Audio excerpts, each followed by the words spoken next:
Good morning, everyone.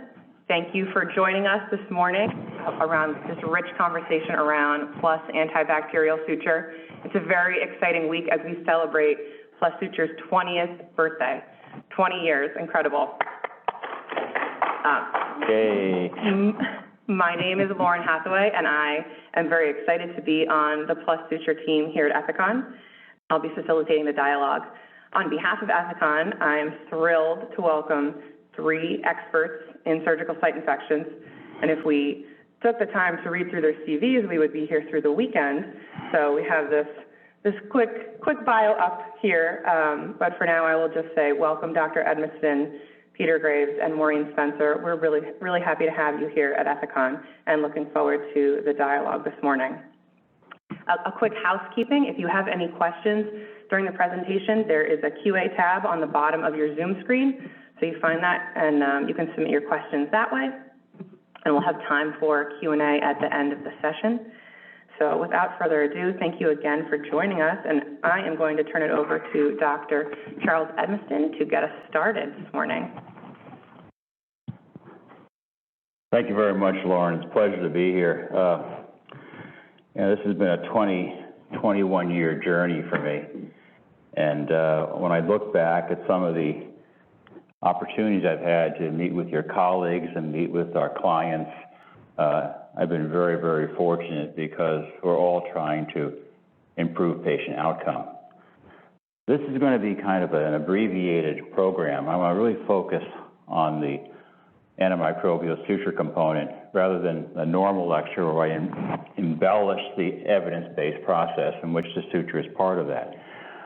But I do have a caveat. And my caveat is I don't have all the answers. I started doing this back in 1977 at Vanderbilt University.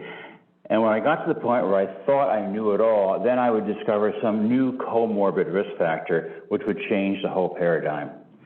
So this is an evolutionary process, and as we go forward, we're going to see more comorbid risk, and we need to be prepared for that. So without further ado, let's jump right into this. Here's the baseline. The baseline, every single surgical wound is contaminated at closure. And what's the documentation for that? Well, there's numbers of documentation, but one of the early papers was published in 1979 in the Orthopedic Journal that clearly showed the wounds are contaminated the moment that surgeon cuts across the skin because he transects sebaceous glands and hair follicles, and they cascade into the surgical wound. So that's the baseline. Whether or not that's going to rise to a surgical site infection is really dependent on comorbid risk, the immune status within the wound bed, and various factors that come into play. But you need to recognize that from the very beginning, especially as we talk about these innovative technologies. So to be perfectly honest with you, a young lady walked into my office in 2002, Nicole Lucarelli, who's your rep, in the Milwaukee area, and she wanted to introduce me to the Antimicrobial Sutures, and she was actually instructed to come to my office because I was the hospital epidemiologist and I was the gatekeeper for most innovative technologies that were going to be applied in surgery that had a risk reduction potential. So she described this opportunity, and I said to her, where are the clinicals? And in 2002, there were no clinicals. So I didn't quite blow her off, but I said, I can't even consider this until I have some really preliminary clinical evidence. So a week later, I had a faculty meeting, and Stu Wilson, who is a senior member of our faculty, who is the sage of endocrine surgery in the Midwest. He's retired since then. He says, Chuck, I understand you dismissed that young lady, and you said we weren't interested in these sutures. And I said, Stu, you know how I operate. If I'm going to promote something for the faculty, I want to be able to document what the benefit's going to be. I need data, not just lab data, but I need clinical data. He says, you're forgetting the classic paper. Now, if you want to know, as a faculty member in surgery, what the classic data is, you go to your oldest faculty member who knows the classic data. And I said, well, what are you talking about, Stu? And then he brought my attention to the Ehrlich and Cohen paper, which was published in 1957. And in that paper, those investigators looked at the concentration of bacteria that's responsible for producing an infection in a clean surgical wound. And that number was 10 to the 5, 100,000.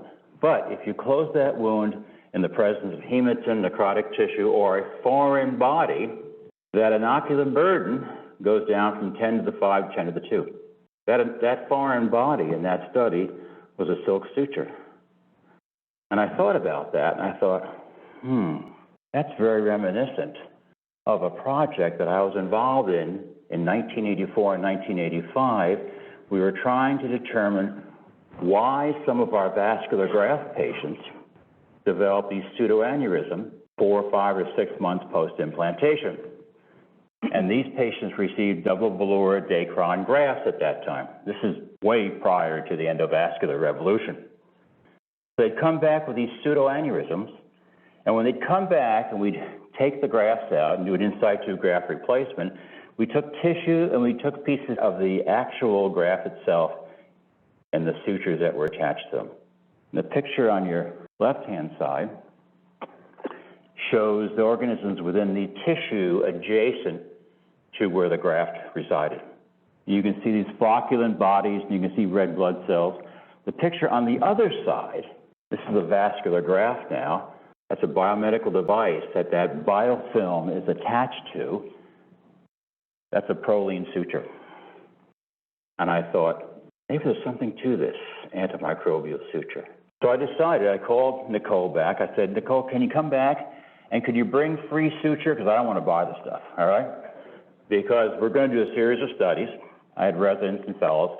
And over a period of a couple of years, we did a series of studies where we essentially reproduced the data that your research and development people published earlier.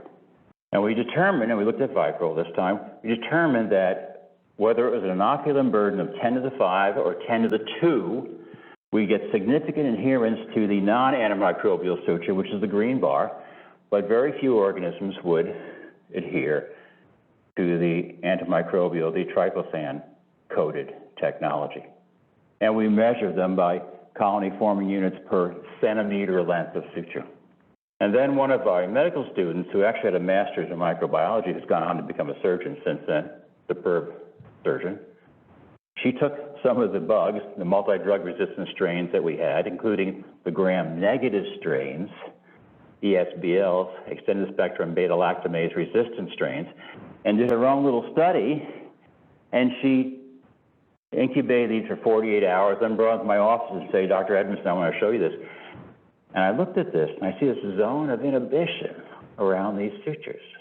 And then I'm thinking about a suture line. I'm thinking about whether it's a fascia, a subcuticular closure, was interrupted or continuous. The idea of that zone enveloped around that suture line functioning as a protective barrier. What I didn't realize when Nicole walked into my office is that I didn't view a suture as a biomedical device. I viewed it as this mundane closure technology, not very sexy. But in reality, it's a biomedical device. And what we see with biomedical devices when they are inserted into a field where there's even casual contamination, as they insert that device, it becomes coated with blood and tissue protein, which is actually the glue to which many of these organisms adhere to, is that we would get a slow buildup over time of these biofilm-forming organisms. And then after days, weeks, in some cases months, that we saw with the vascular graft cases, these biofilms would disperse into the adjacent tissues. So whether it's an orthopedic implant, a stent, a tissue, or a suture, this biomedical device is susceptible to biofilm formation once that device is conditioned on that very first pass the surgeon makes into the tissues. And I got it.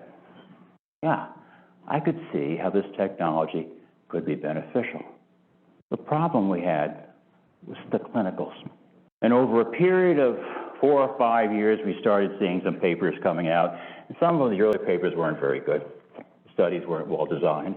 But then we started seeing better randomized controlled trials, And then David Leeper, my colleague from Great Britain, who's a surgeon, who also, around 2004, 2005, started getting interested in this technology because his focus has always been risk reduction. He, along with Frederick Dodd, who was in Paris, a superb statistician, we decided to do a meta-analysis using evidence-based criteria. And we determined, based upon those 13 randomized controlled trials, about 3,600 patients, that this represented 1A clinical evidence. Now, if you were a medical student out there in the audience somewhere and you came to me and said, Dr. Edmiston, should I believe this paper that was written by this guy from Milwaukee? And I said, my rule of thumb is I want confirmation. Unbeknownst to me, there was a group in China, Nanjing University, a hepatobiliary surgeon, who was doing the same thing we were doing. He's trying to figure out, does this technology belong within my institution? And he published his paper in the British Journal of Surgery. Now, the interesting part about these two papers is that we published our paper in in April of 2013. He published his in March of 2013. We published our papers 1 month apart. I had no idea he existed. He had no idea I existed. He confirmed us. We confirmed him. And he looked at 17 randomized controlled trials. Since that time, we've seen numerous randomized controlled trials. We're now over 31.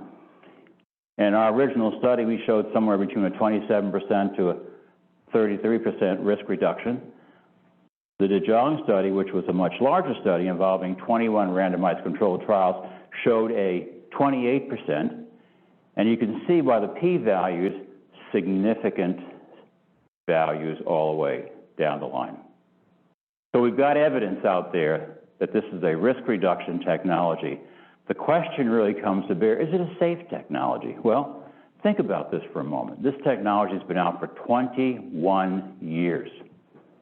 There's never been a significant report to the FDA MAUDE website remotely suggesting that this technology was linked to a significant adverse event, the use of triclosan.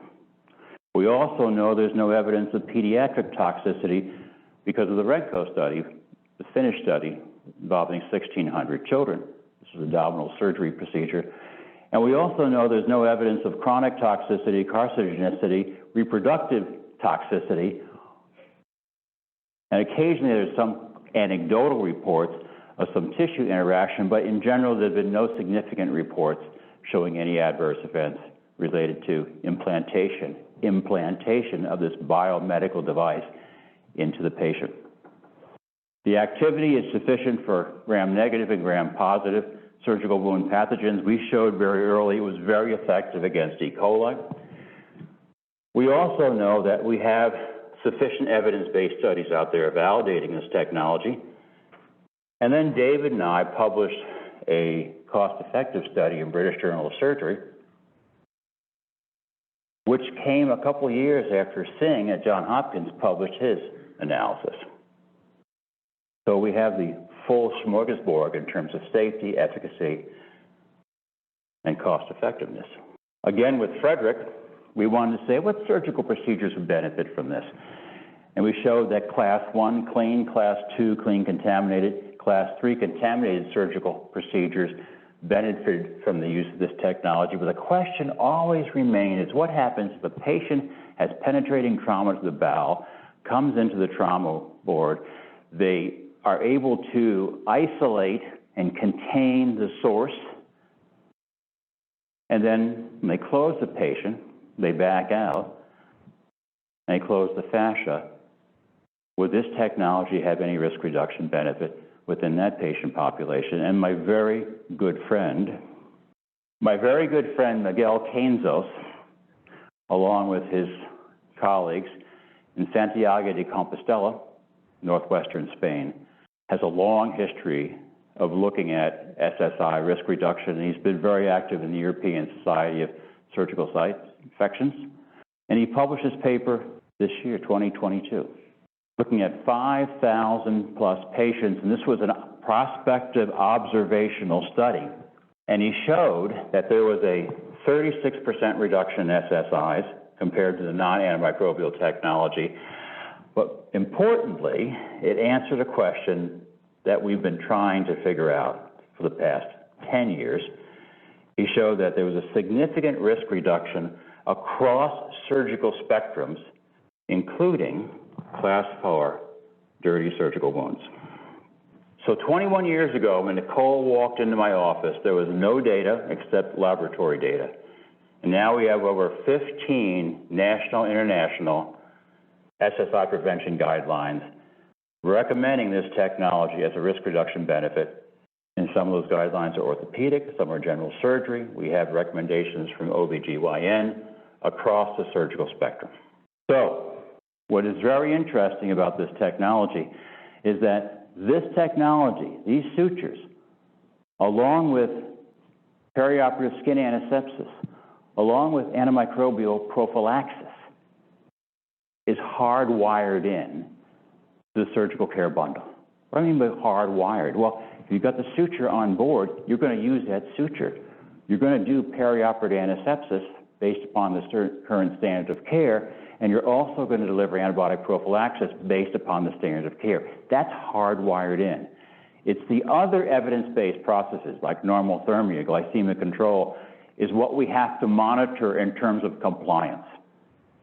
And Maureen Spencer and Peter Graves and I have noted that many of our institutions, some of which very famous institutions, are not always compliant in terms of their surgical care bundles.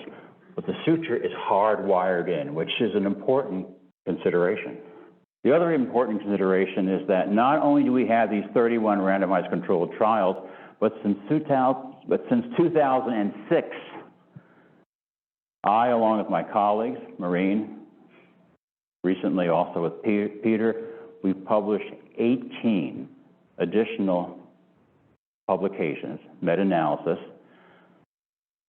risk reduction studies, studies in looking at orthopedics, OBGYN, looking at the bundles within those disciplines, recommending the use of this technology as a risk reduction benefit. So in front of you, you've got these 18 papers. You've got the additional papers that David Leeper has published in Great Britain. There's probably 6 to 7, and then you have the multiple randomized controlled trials. There's more robust data looking at the benefit of this technology than we currently have for normothermia. So, in conclusion, the efficacy of an evidence-based strategy to reduce the risk of surgical site infections requires institutional compliance and clear demonstration of effort. The institution must have sufficient skin in the game. All comorbid risks must be considered when developing an effective mitigation strategy. The cost of mitigation is always minuscule compared to the human and physical cost of a surgical site infection. Wound closure with triclosan suture technology has been documented as an effective, evidence-based risk reduction strategy at the level of 1A. That's the tip of the evidence-based pyramid. So when I was the hospital epidemiologist at Froedtert Medical College of Wisconsin, and we'd be called in to help surgical teams with specific problems they might have, we would sit down with them and look at evidence-based practices as to how we can improve their outcome. And I always would say to them, listen, SSI prevention is not a solo recital, but rather it's a symphony. And our evidence-based interventions are all part of the orchestra. So when you go in that OR tomorrow, let's make some beautiful music. I want to thank you very much for this opportunity, and I look forward to talking to you in the future. Thank you very much, Dr. Edmiston. And I'm going to ask you all to join me on stage. So Dr. Edmiston, Peter Graves, and Maureen Spencer.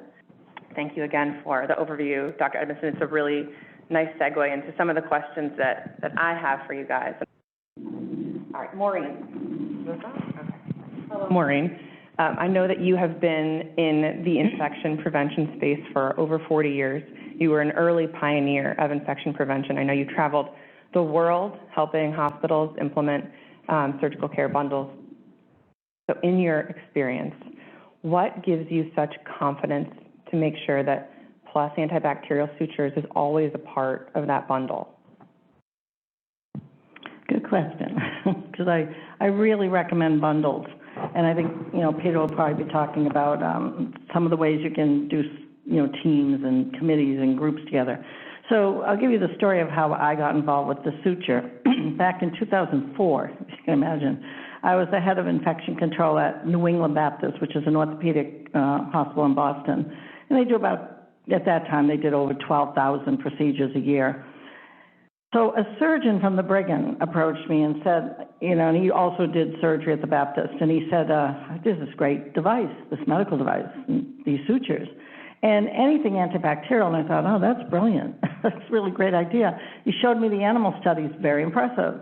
So we didn't have any clinical. So I went to the OR committee, and I'll get back to that in a moment, why that's one of your challenges. So go to the OR committee, and they said, we need clinical data. You can't do it just on these animal studies. So I went to the chief of orthopedics, and I said, what if we do a year-long trial with the promise that we will not, if we don't have a change in the infection rate, we won't implement them. And it was a very minimal cost. It was like $6,000. And we looked at almost 3,800 total joints.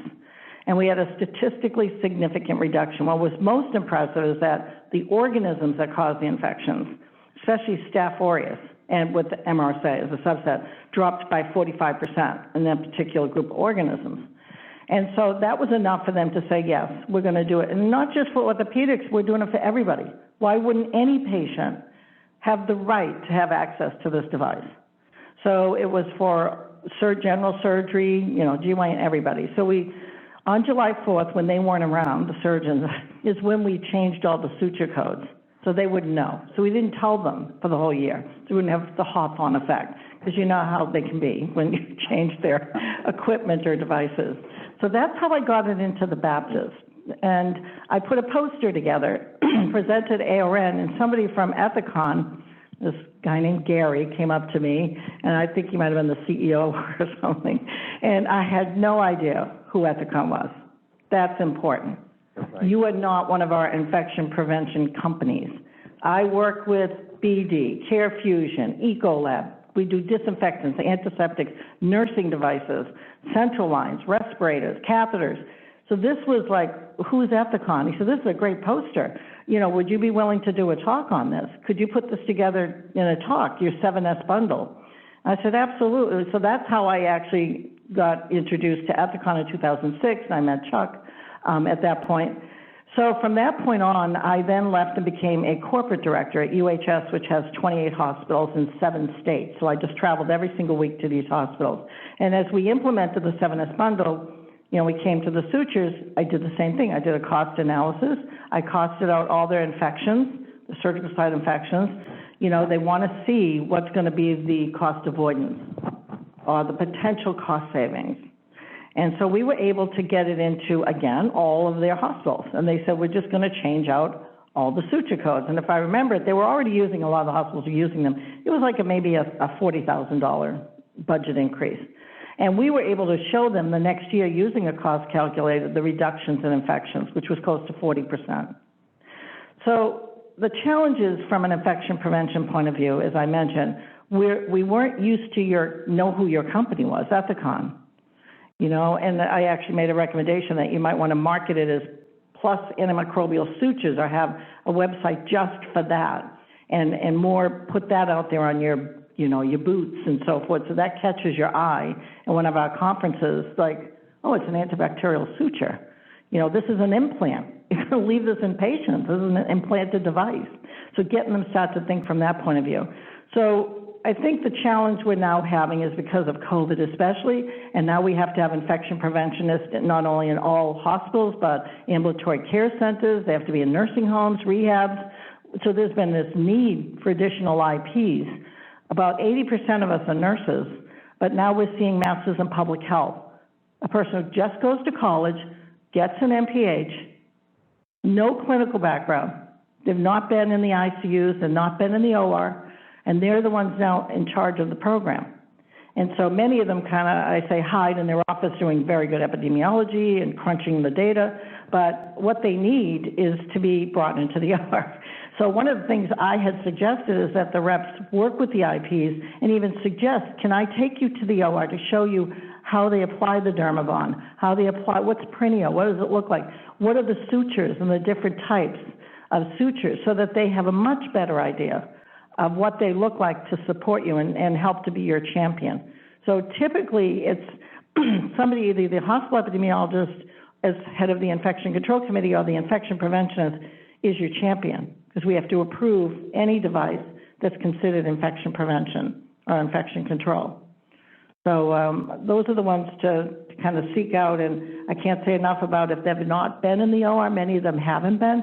That might be a way they can develop that good relationship with them, and just, saying we're going to show them what these sutures look like and, how they're applied as far as the incisional adhesives. So yeah, that's how I got them in. And so now would you say that Ethicon is one of your infection prevention companies on your list? Yeah. So when I give, I have a website called 7, the number 7, sbundle.com. So after that poster I did at ARN back in 2006, I developed this website. I bought it for $10 on GoDaddy and set it up. And then, put a page for every one of the steps, and then just started to put articles and support. So we need evidence-based practices. Things that have really good, strong evidence. Some of the things in our bundles are recommended by the CDC, American College of Surgeons, or WHO, don't have very strong data like you do. That's the thing, that you've got the data. I mean, how many more studies could you do still showing that it reduces infections? So it's very easy when they look at my bundle, they say, all right, we're already doing MRSA screening of our patients. We're already working on the OR being a safe operating room. We're already doing pre-op showers. We're using alcohol-based antiseptics. We're up to 4 now. So number 5 is the surgical irrigation. Stop using antibiotics and use antiseptics. Okay, so that's another project which I successfully working with Peter. That's how I got to know him. He had worked for a company that used an antiseptic irrigation, and we were able to get that in to be used and showed a reduction in SSIs. So now they're closing up, and all of this, airborne contaminants are dropping into the incision at the end of the case. You've been there. The surgeon leaves the room, and, everybody goes crazy trying to get the room ready for the next patient while they're still closing a patient up. So I put settling plates, blood agar plates around, so that they could see, visually see the bugs that were dropping into that incision. So that's how I made the case for antibacterial sutures. And I also did a study where I replicated what you do here. I had them make me a plate of Staph aureus, drop the suture on the plate, incubated it the next day, saw this huge zone of inhibition, held it for 5 days, and then repeated it and held it for 10 days. And when I showed that to the surgeons, it was like a no-brainer. Why would we not want to have that versus a non-coated suture? So those are some of the things that I did. But getting back to that bundle, so then you make that argument that the sutures are going to be put in at a critical time, when they're closing up layers and so forth, where contaminants are going to come in. Believe me, they will, when you see what drops in that OR from the air. And then the last thing is, do you want to have an incision that's sealed and nothing can get into it to send them home? They're doing total joints in one day. They go in at 10 in the morning and they're home at 3:30 in the afternoon. And we don't get to see these complications of the incision. So I just see it as a wound closure bundle. And we actually wrote an article in ARN about a wound closure bundle. So come from it from that angle. We're part of a series of steps that are part of a bundle that have evidence to support reduction in SSIs. And you might have a little bit more success. Thanks, Maureen. All right, keep that. All right, Peter, my next question is for you, because your foundation of your career is in nursing and OR management and clinical education. So with that lens, how do you successfully integrate Plus Suture into a hospital with everything going on with staff resources, labor resources, and so much going on? How does a hospital do that? That's a great question, so thank you. And, I think one of the things that really convinced me early on was just the level of evidence. And, when you look at the list that Dr. Edmiston put up on the list, I look at this as one of those situations like, we don't need more evidence to support this practice. I mean, at a certain point, it's like, I feel like, for me, I think of it as it's settled. It's not an argument that we need to prove it works. It does work. But I want to talk specifically to my OR colleagues for just a second. I think one of the things that's really important for all of us to do is not get caught up in the, we can't do that because we don't have the resources.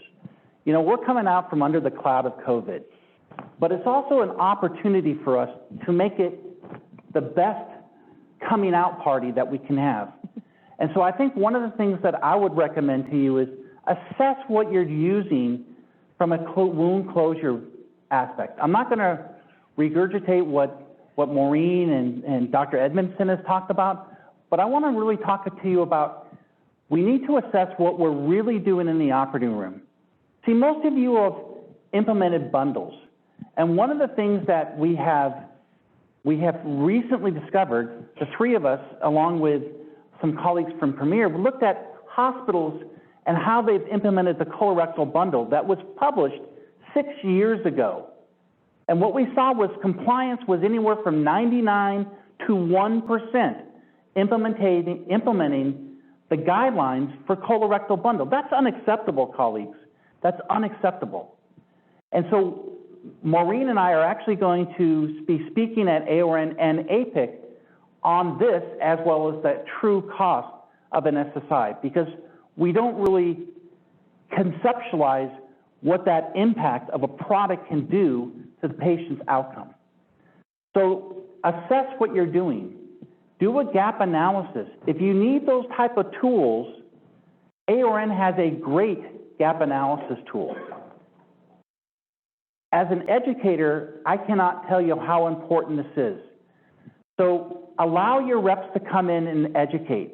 I use the term lemonade stand. Let them set up a lemonade stand in your OR and teach all the providers in the operating room and the staff on what to use.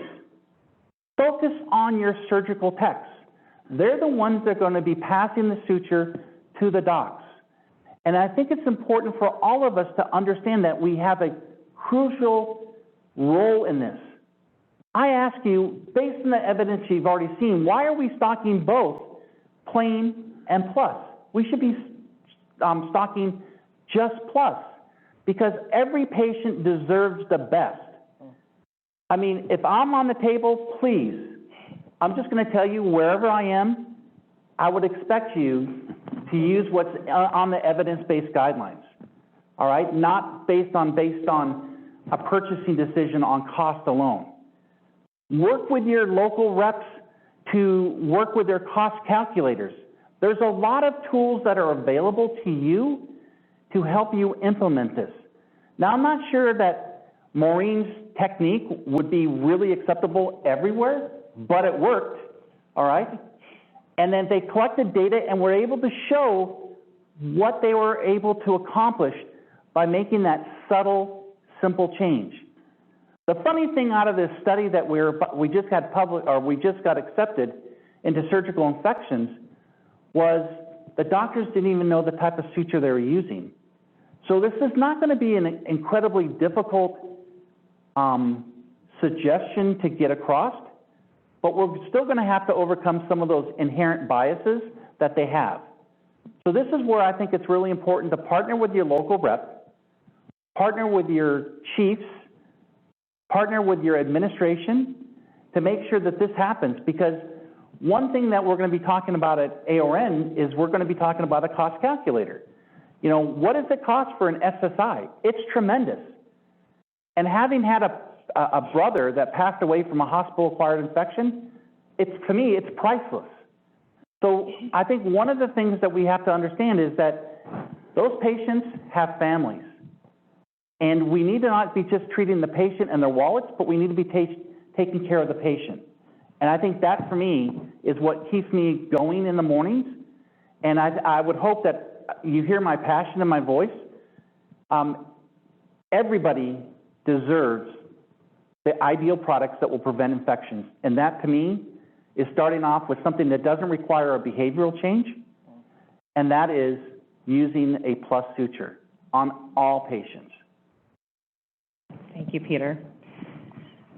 So Dr. Edmiston, kind of segueing, Peter just said using Plus Suture on all patients. I know that you often get questions from facilities, well, we're just gonna use it in colorectal. We've got great evidence we're gonna use it in colorectal, or can you tell me what the data is in this procedure, in this specialty? And I know you said once you realize the mechanism of action and how the triclosan works and how the technology works, it was an aha. Can you kind of explain what that aha was for you? Well, surgeons, first of all, want data, and they tend to be a bit proprietary. They want data in their own patient population. But again, having studied this process for now 46 years, a superficial incisional site infection, whether it's OB/GYN, orthopedics, urology, or vascular, is a superficial incisional site infection. If there's some variability, there may be some variability associated with an implantable device, but in general, superficial, deep incisional, the mechanistic component of how these infections occur is almost identical. And I think what's really important to realize, and Peter has sort of alluded to this, as a product of a Southern education, I feel like I'm in a tent revival right now, okay? I mean, everyone is believing about this technology, and we're all pushing to get this technology adopted. But what I love about this technology is that if this technology was in the hospital, then it's hardwired in. It's hardwired in as part of that evidence-based process. As I indicated, like perioperative skin antisepsis or antimicrobial prophylaxis. So if we can get these kind of institutions to embrace and recognize the clinical value and the data, the wealth of data associated with this technology, then our real task is to get them to be compliant to those other evidence-based processes.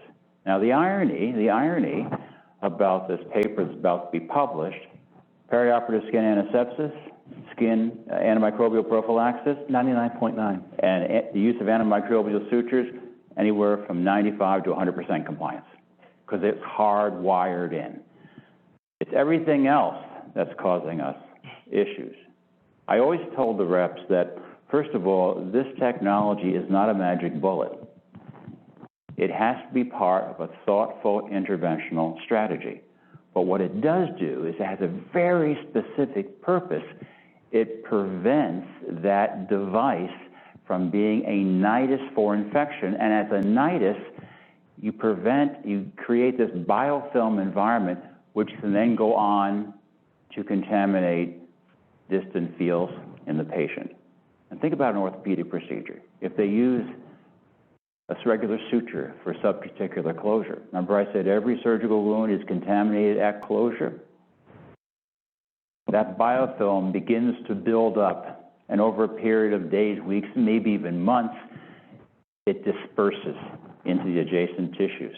Remember, the patient is not on antibiotics at this point. Think about orthopedics. It disperses into the fascia, then disperses into the capsule, and then can disperse the surface of the device. And before you know it, you have a periprosthetic device infection.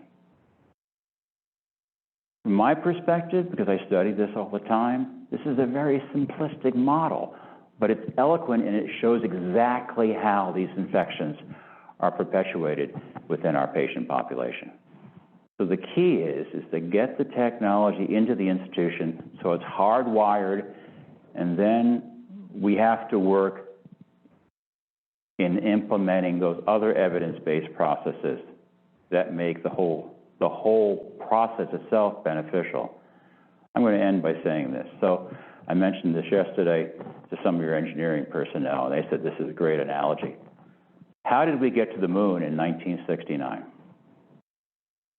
We built a robust engineering system that when one component of that system failed, and I'll tell you, there was a lot of failure on that flight to the moon, all right? A lot of things broke down.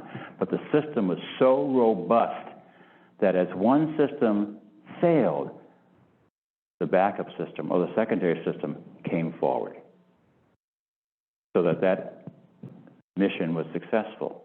That's how a surgical care bundle works. And a surgical care bundle is composed of technically 6 to 8 items. Now, the Cleveland Clinic is a little bit outside the link there. Their surgical care bundle involves 11 separate components, all right? It's a lot of components. But the vast majority of our institutions have 6 to 8 evidence-based processes that are part of that surgical care bundle. We got to get the suture hardwired in so it becomes part of the other interventions, and then we're going to have to work diligently to get the level of compliance that we need. David Leeper and I published a paper a few years ago looking at those institutions who have surgical care bundles, but in many instances, their compliance was under 30%. Beauty of the suture is it's hardwired in. Thank you. All right, we are up against time, but there's one question, Peter, from the audience I'd love for you to answer. So what is your perspective if an HCP is implementing elements of the bundle and they believe it's reducing their SSI rate and they're okay with what the rate is? So unless the rate is 0, we have opportunity. And for me, I've not seen too many doctors that have 0 infection rates unless they stopped operating. So I think one of the challenges that we have to come to grips with is if we're looking at, do you feel like the Plus suture is adding an element? It's not. They're going to have to close the wound. And by using a product that is going to both serve 2 purposes, both closing the wound and preventing or reducing the risk for infection, it really serves 2 purposes. So for me, it's a no-brainer, to your point, Maureen, is that using a product like this solves a lot of problems without having to put burden on the staff, the surgeons. They don't have to write an order for it. They don't have to see the patient before surgery or after the surgery for specific issues because, well, they do, but not for the suture component. And I think that's the piece here that I don't want to be lost. Because to me, it is intuitive for everybody to continue to focus chasing that elusive 0 infections. And until we get there, we need to keep working hard. Thank you. Well, again, thank you everyone for joining us, and thank you to Dr. Edmiston, Maureen, and Peter for your unwavering commitment in this fight against SSIs. And you're right, 0 is the only acceptable number. So I thank you all again and have a wonderful day. Thank you.